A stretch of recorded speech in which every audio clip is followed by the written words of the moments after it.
To install WRTarget, you need to locate the WRTarget installer in the machine where you installed QTest in the first place. So go to Program Files. If you're running 64-bit, go to Program Files x86, then into Quotient, and then QTest, and then you should find WRTarget installer. Copy this and create a folder. We recommend to stay in line with the defaults on install. Create a folder en route called Windows Robot, just like so. Then paste in WRTarget installer and run it. That's now installed, so now we need to make sure that this is a terminal server, and in this case we're actually going to install it by going to Control Panel and turn Windows features on or off. Otherwise I could use appwiz.cpl. I'm going to add roles and just hit next. I'm going to turn on remote desktop services. Click on next and acknowledge that. Click on remote desktop session host and turn on remote desktop licensing. I'm going to use the Microsoft trial licensing in this case. If we've already got applications installed, we may need to reinstall if we plan to use them with remote desktop session host. And at this point we're just going to use network level authentication because it's just for a test system.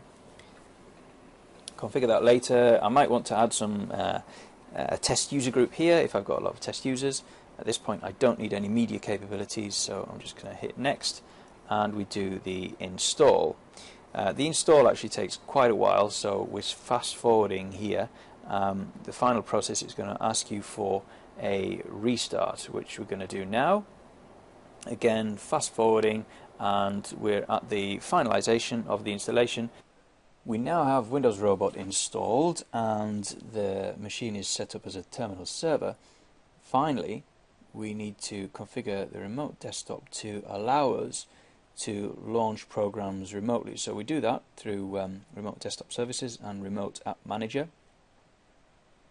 and then choose RD Session Host Server Settings and select Allow users to start both listed and unlisted programs on initial connection.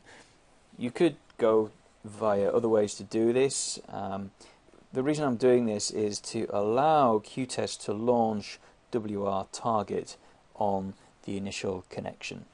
If you don't do that, you'll get a message saying access denied. So that's now done and we're ready to go. The final thing that you may need to do once you've configured these three things in this video is to make sure that your firewall is configured with port 15140 and 15120 and your RDP port, which is 3389. A quick test would be to configure a terminal services connection.